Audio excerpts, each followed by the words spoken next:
the estimated loss to corruption, umaabot na sa trillion. It doesn't make sense anymore. Saan mo pa gagastusin yung pera na yan kung nasa bulsa mo yan? For what? Magkano ba gusto mong, yung kanin mo, gusto mo tag 200 pesos per kilo? Gusto mo yung pinakamasarap na pagkain, pinakamasarap na steak? Ano ba gusto mo sa buhay mo? Anyang mga yan, mayayaman na yan. Hindi pa sila nakukontento.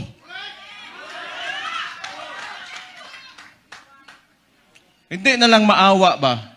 Kita nyo yung mga matatanda na nagmamalingke sa umaga, magdadala ng bayong, tapos pahihirapan mo pa, ngayon tumataas presyo ng lahat. Hindi siya nakatingin sa pangkaraniwang Pilipino, ano ang buhay ng Pilipino. Ang tapos, itong na to, patay na buguan eh. Gusto ko man yan, pag inita nila ako, para ano naman, nagpahinga lang ako. Balik na naman tayo, patay na naman sila sa atin. Akala ko tatapusin pa yung kanta eh. Sige, upo lang kayo, relax lang.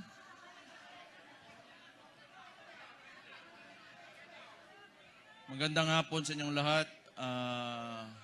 Former Speaker Bebot Alvarez, Senator Bongo, Senator Padilla,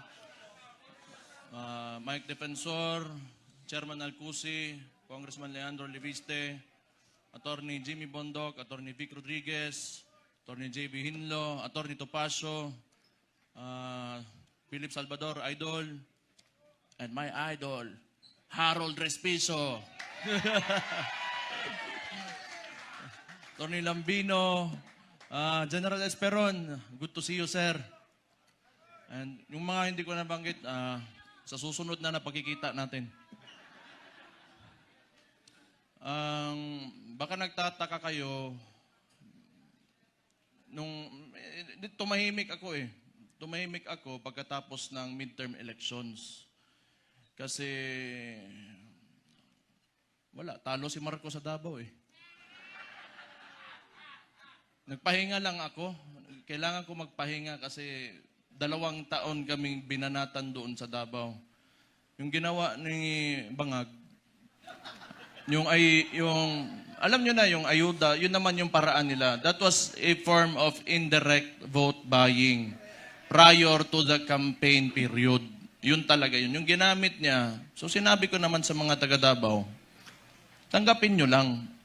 Total, buwis nyo man yan.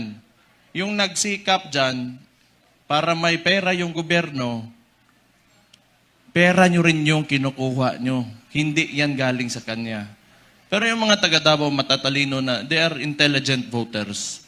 Akala kasi, yung claim ng mga kalaban, na kami mga Duterte daw, mga authoritarian, yun, mamatay tao, kaya takot lahat. 2 million, matatakot namin yun. Di bukas patay na kami kung takutin namin yung 2 million na yan. It is a very highly democratic city, actually. Pagka pumunta kayo, that is why, awa ng Diyos, pasalamat ako, sa Davao ako naging mayor kasi ang mga tao dyan, alam nila anong gagawin nila at mahal nila yung lugar nila. Kaya kahit pinahihirapan kami, okay lang man, politika. Tapos, Marcos lang. Alam naman natin sa tatay pa lang yan, kawatan.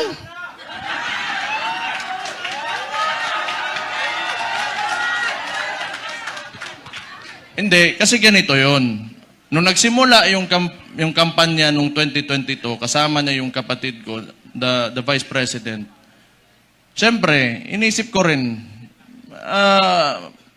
siguro, itong tao na to, gusto maging presidente, he will redeem the Marcos family name. So, hindi ko naman talaga inisip na may ganun din pala kagago yung tao na yan. Kung siguro nasa isip niya, kung sira na yung pangalan namin, sirain ko na lang lalo. Wala naman akong political lang to. Kung bahala sila, magalit sila sa akin. Si Auntie Claire, tanawa. Pagkatapos ito, Ate Claire, si Mayor Baste, lo ni buwang ka. Oh. Nagpahinga lang ako. Kasi before the midterm elections, kami doon sa Davao, lagi kami nagmo-mobilize. Kasi nung sinimulan nila yung People's Initiative, papipirmahan nila yung mga papel. Siguro, I do not know. Pero definitely, sa ugali ng mga nangyan, wag na natin yung buong administrasyon niya. Kasi siya naman yung nasa taas ng chain of command, yung presidente. Definitely, ang suspicion namin, it was for term extension. At that early, 1 year or 2 years pa lang, hindi pa nagdadalawang taon yung termino niya, may pa-people's initiative. Parang plebiscite yan noon na nag-gather lang ng mga tao, pinataas yung kamay, o sige, maging diktador na tayo, maging authoritarian regime tayo for 27 years. So that was the attempt of this guy, bangag nga na dias Malacanang karon. Kita niyo yung nasa UN siya, sipon. May chat GPT na ngayon. Hindi ko naman sinasabi kasi makukulong ako, tapos kakasuhan ako. Pero tingnan na lang, what are the causes of cocaine? Tingnan chat GPT. How it will affect your nasal cavity. May cellphone na kayo lahat. Wala. Swindler. He is a swindler. Yung ginawa sa atin, kaya nga naniniwala tayo, kasi akala natin itutuloy niya. Ganito lang naman tayo, kaya nandito tayo lahat ngayon. Kayo. Marami tayong parallel groups. Nilapitan ako ni Sir Mike Defensor, pati ni Speaker Bebot. Na nakita ko sila pagdating nila doon sa bahay ko, patay problema na po ni. Nagpahinga lang ako kasi grabe yung Pero ang akala nila, tumigil na tayo. Hindi pa tayo tumigil.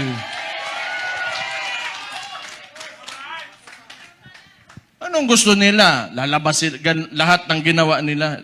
Tingnan mo katangahan nito ni Bangag. Siya nagbukas ng usapin ng flood control na may mga ghost project. Kaya ako tumahimik talaga. Kasi hinayaan ko na mag-self-destruct yung gago na yan.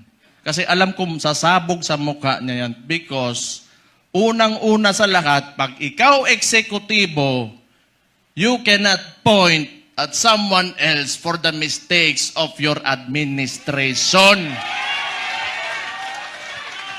Responsibilidad mo yan, ibig sabihin, either hindi ka nag-iisip o kulang ka sa pag-iisip o hindi mo talaga gusto yung trabaho mo.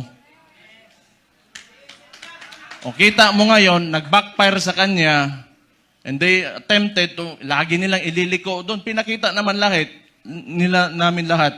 Sa Davao, walang ghost project, may resibo kami lahat doon.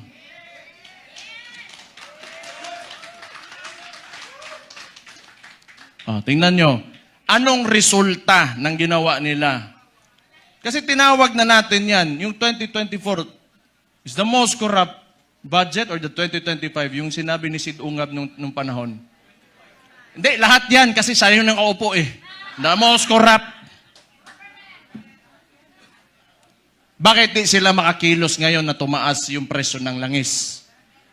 Walang pera. Bakit di nila kayang babaan yung VAT, yung panawagan ni Leandro Libiste? Di nila kaya kasi wala nang silang nanakawin pa.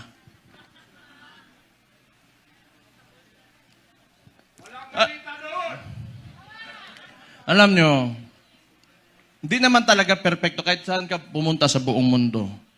May mga lobbyists, you know, the congressmen and the senators, dadaan talaga yung pera dyan because that's the power of the purse.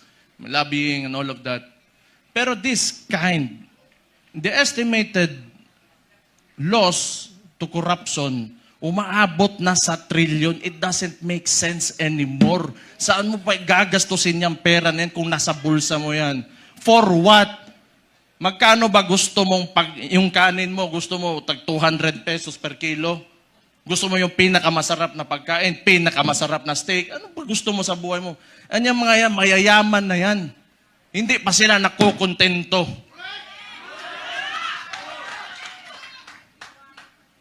Hindi na lang maawa ba? Kita nyo yung mga matatanda na nagmamalingke sa umaga, magdadala ng bayong, tapos pahihirapan mo pa, ngayon tumataas presyo ng lahat. Hindi sa nakatingin sa pangkaraniwang Pilipino, ano ang buhay ng Pilipino. Ang tapos, itong gago na to, patay na buguan eh. Gusto ko man yan, pag inita nila ako, para ano naman, nagpahinga lang ako. Balik na naman tayo, patay na naman sila sa atin.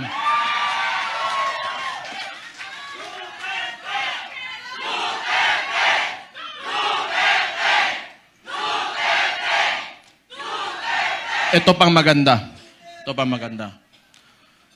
Tayo, mga parallel groups, ilan? Pila to kabuok? 600 parallel groups. Anong sinabi ng Vice Presidente? Siya ay tatakbong presidente, kumilos na tayong lahat.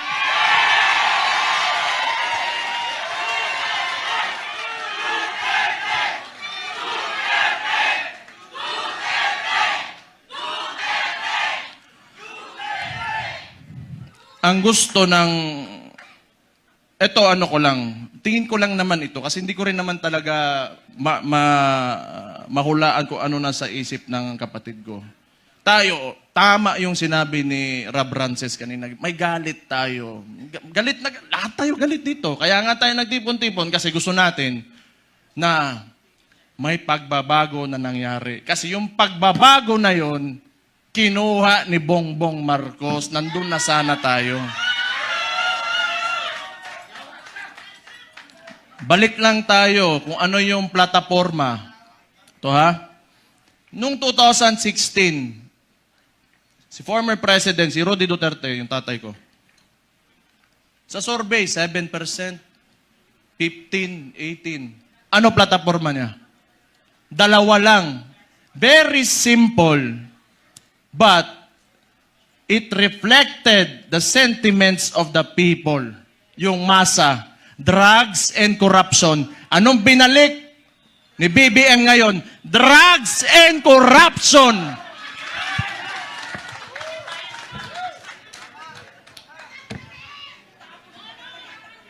Sabi ng kapatid niya, hindi ako yun ha. O safe na ba ako, attorney? Sabi ng kapatid niya hindi ako nasabi nun di ba? Addict daw yung kapatid niya, maulagi na ba?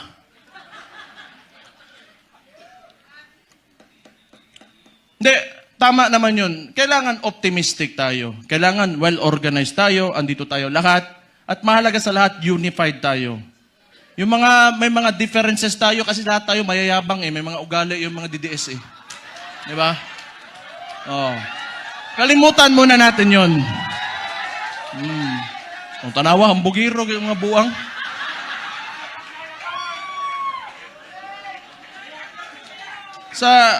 Sa ngayon, kailangan organisado tayo. Kailangan kalimutan muna natin yung mga differences natin. Magkaisa tayo. At since nagdeklara na natatakbo yung principal natin, who is the Vice President, Sara Duterte, magsimula na tayong kumilos.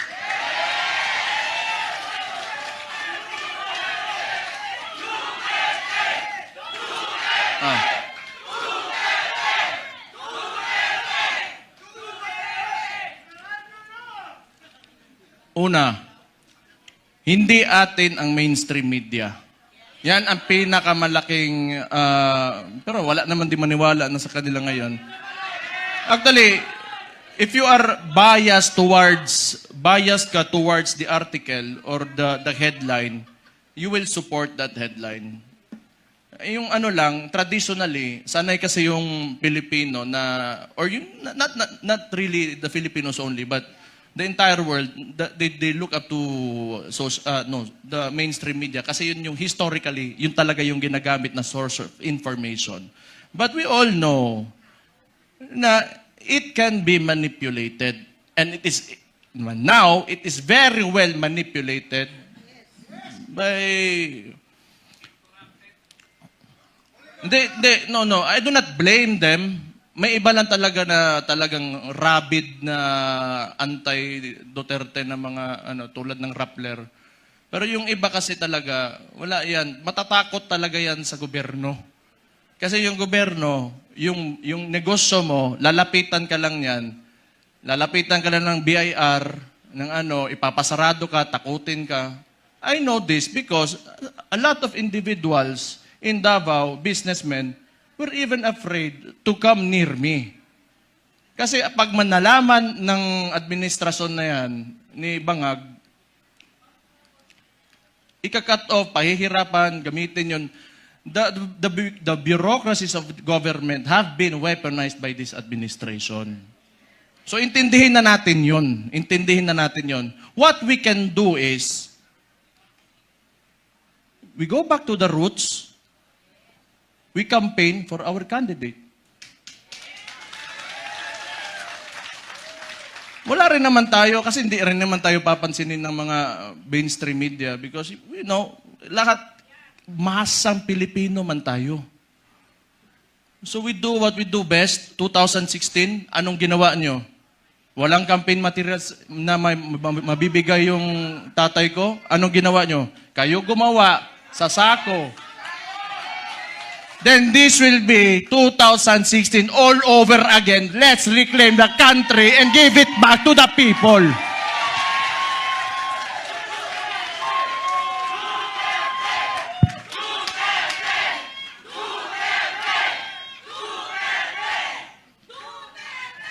I just want to mention yung binanggit yung idol ko rin si Robin Hood Padilla kanina na totoo naman yung mga oligarko na yan. They are in control of, walang nawawalang oligarko sa buong mundo. Lahat ng nations in the entire world have oligarchs. Ito lang naman talaga.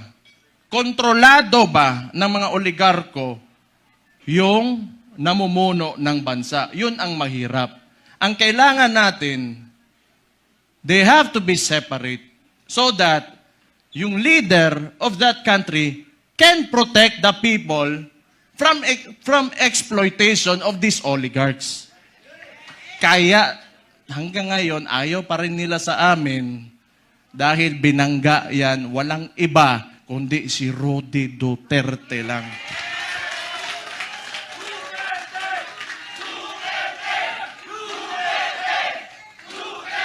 So, siguro naman, nag-declare na yung kapatid ko and we're going into the 2028 elections. Pakiusap ko lang sa mga oligarko, may mga mayayaman, malalaking negosyante talaga that have command of the economy. Maawa naman kayo sa mga tao. Maawa naman kayo sa mga tao. Give this country a chance na sumarap din ang buhay ng yung mga naglalakad lang sa daan, walang mga sasakyan. Yung sinabi ko kanina, it really breaks my heart. Yung living conditions ng tao ngayon. Sometimes, it makes life harder to live seeing this. Sa totoo lang. I am guilty because I have may bahay ako, sementado, nasa loob ng subdivision. It makes me feel so bad that the other Filipinos, my countrymen, have to suffer. Kaya naman tayo nandito. Alam ko, mahal nyo yung tatay ko dahil alam nyo na talagang minahal at mahal niya yung bansang Pilipinas.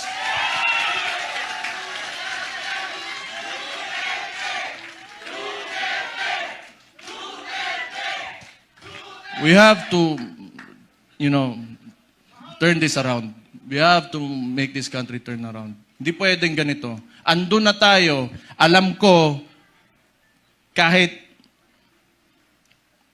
yung tatay ko nasa Netherlands, binigay sa mga dayuhan.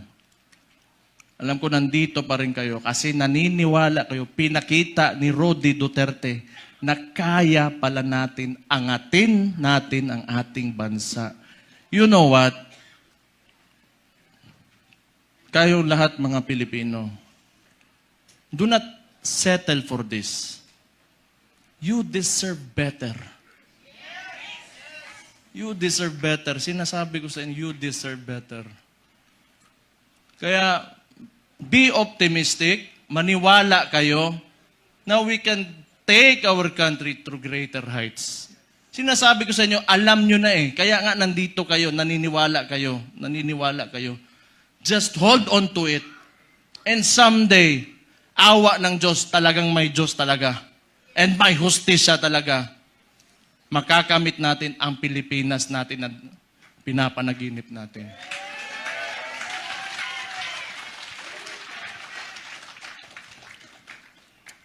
Isa, lahat ng politiko, kailangan bitawan natin yung mga pansariling nating gusto. We have to be selfless public servants.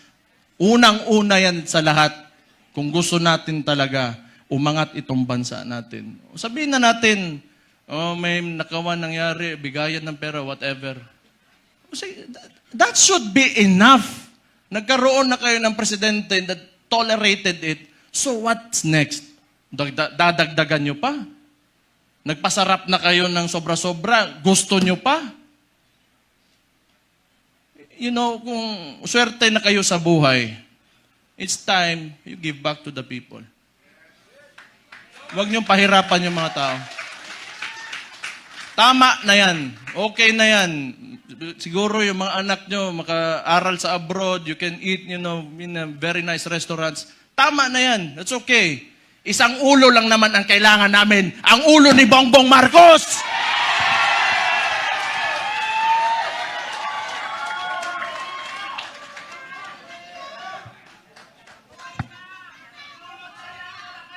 Kaya, this coalition, if you cannot approach me, you approach Mike Defensor, you approach Bebot Alvarez, you, the congressman, I'm talking to you, if you want to defect, talikuran nyo na yan because alam nyo, kayo, mga politiko, nakatira kayo sa Pilipinas, huwag nyo sirain ang bahay nyo.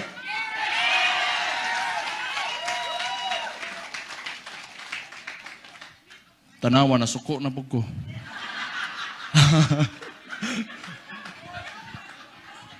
Pero,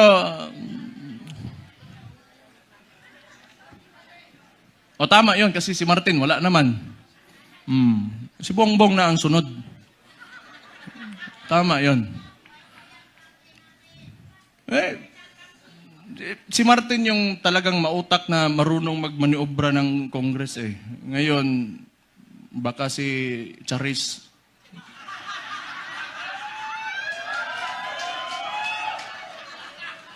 Sino yun? Kilala niyo yun? Charis.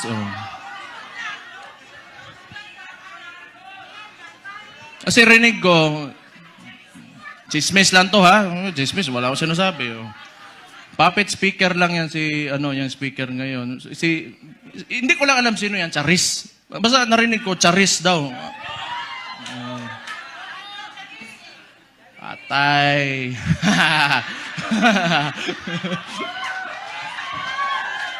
Hala mo diya. Basta ako, nagsalita na ako. Yun yung nasa puso ko, yun na nasa isipan ko. Kung maniwala kayo, okay. Hindi kayo maniwala, okay lang din. Kung di kung maniwala tayo dito lahat, nabangag talaga yung gago nasa taas, alam nyo na anong gawin nyo. Ilagay natin ang Vice Presidente sa 2028 na Pangulo natin. Ito lang, yung mga nananawagan na gusto natin ng radical, yung revolutionary movement. Gusto nyo? Sumama kayo kay Leandro Libiste. Pumunta kayo doon. Hindi, kilala ko yan noon pa. Kilala ko si Leandro. Pumunta yan ng Davao, nagbigay yan ng mga solar panel sa isang indigenous community doon sa Davao City. Matagal na. So, may ano yan sa CSR na ginawa doon. Kaya mabait yan na bata. Mas matanda ako ng konti eh. Mabait yan si Kong. Mabait yan. Kaya yan naging ganon. Kasi alam mo yung mga mababait na tao, pag ginalit mo, patay ka talaga. Mag-ingat kayo. Ayan pa, may isang isiraulo si Attorney Harold Respiso. Sabi ko nga nakita ko tong gago na ito, sabi ko, puta, hindi lang pala ako ang siraulo dito, may kasama na ako. Wala yung isang Israulo din, si Kiko Barzaga. Pero pag I want to talk to the younger people in the cameras. Subaybayan niyo yung mga bata na yan, yung mga tao na yan. They are the future of Philippine politics. Sino ba namang si Raulo na lalaban ng administrasyon, magiging opposition, lalo ng ganito kaabusado? You know, what seemed to me, yung ginawa nila sa tatay ko, was a state kidnapping. Yung mga bata na yan, di natatakot yan. We need people like them. We need people like them. May iba naman, diplomatic, parang si Senator Bongo. Okay yun. Hindi pwedeng lagi tayong galit lahat. Diba? Dapat may mabait din sa atin.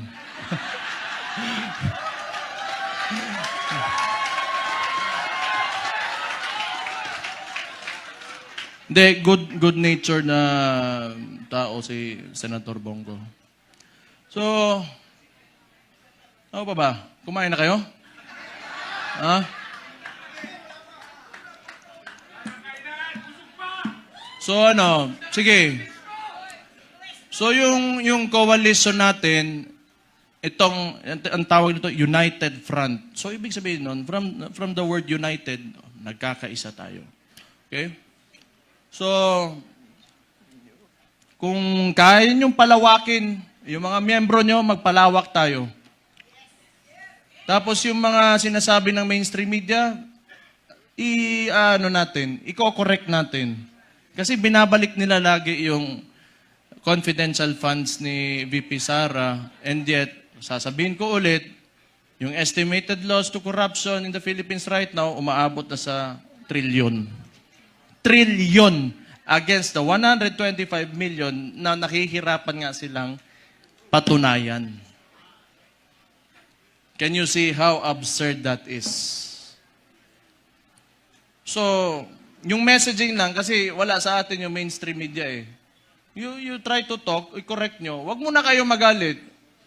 Be on a level na gusto nyo lang iparating yung opinion nyo at tingin nyo sa kung sino man makakausap nyo. So mga panya lang tayo, malinis. Wag na natin gayahin yung mga putang ina, grabe kahugaw. Ang dumi talaga ng politika. Ako kasi okay lang ako. Wala man akong pakialam sa sarili ko. Wala talaga akong pakialam kung ano sabihin. Basta ako, ginagawa ko na yung trabaho ko. Pag yung araw na tumakbo ako dyan, tapos di ako nanalo, ibig sabihin tapos na ako. Pero wag nyo, I've been experiencing this ever since I went into politics. No. Ever since Rudy Duterte became the president, Hindi. In the world is a nasty place. It's really nasty. So, tingin ko tama naman yung sinabi ng Vice Presidente. Magkampanya lang tayo, maayos. Kung ano man yung mga plataforma niya, pinakita niya na mga nagawa niya, yun ang sasabihin natin.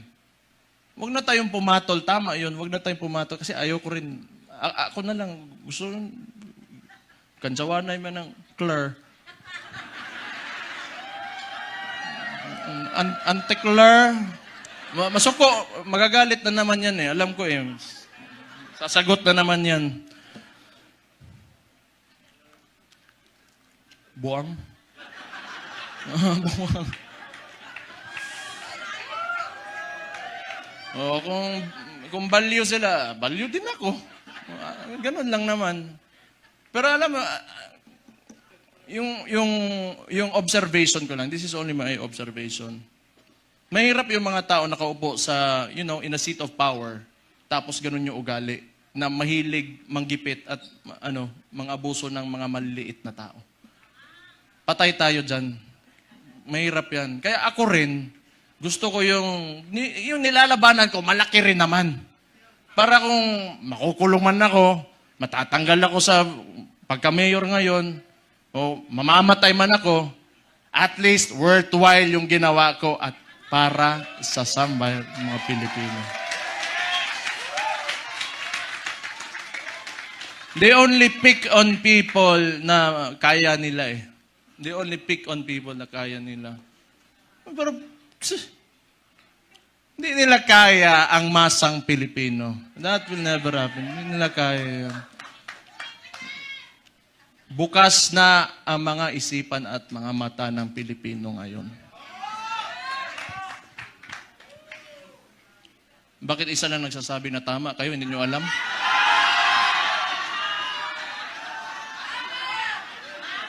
Energy level 10 nga daw eh. Not following instructions.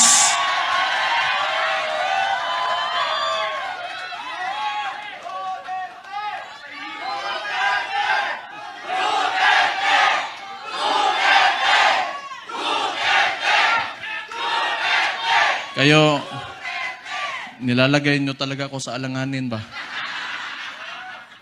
Okay lang. Alam nyo, yung tumakbo, yung tatakbo na yung tatay ko, lahat kaming magkakapatid, hindi talaga pumayag. Kaya isa ring value yun. Kasi alam ko talaga, pagka nahamon yun, ibibigay niya talaga buhay niya para sa inyo. Kaya hindi kami pumayag. Pero siguro, tingin ko lang, hindi ko naman pwedeng hulaan yung nasa isip niya, mahal niya talaga kayo at yung bayan niya.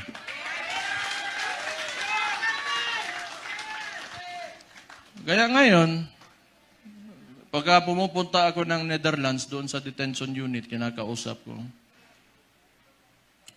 can never imagine someone who would, like an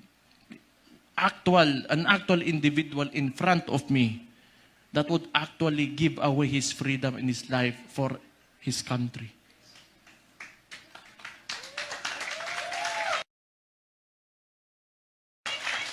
Kahit tatay ko siya, I am so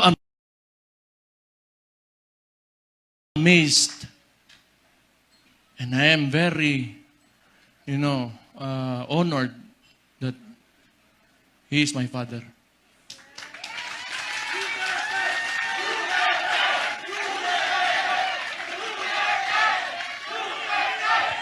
Saan oras? Saan oras, boy? Ha? Hindi, basta kung may problema, we have to communicate with each other. Okay? Let's just be friends, lahat tayo. Huwag tayong mag-away-away. Andito ang PDP, andito ang Reform PH, and Reforma, andito ang Maisog, and hindi ko na mababanggit yung lahat ng parallel groups, Reforma Pilipinas. Magkaisa tayong lahat. It's time to move. Move with positivity and optimism. Let go of yourselves. Give your all for the country. Lahat ng gagawin natin, hindi para sa atin, kundi para sa bayan natin. Let's make this happen. 2 taon, 2028 na. Kaya natin to.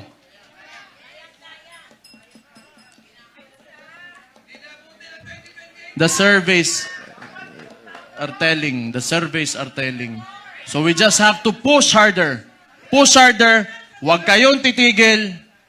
And always remember, pagka you are facing adversity, hindi kayo nag-iisa.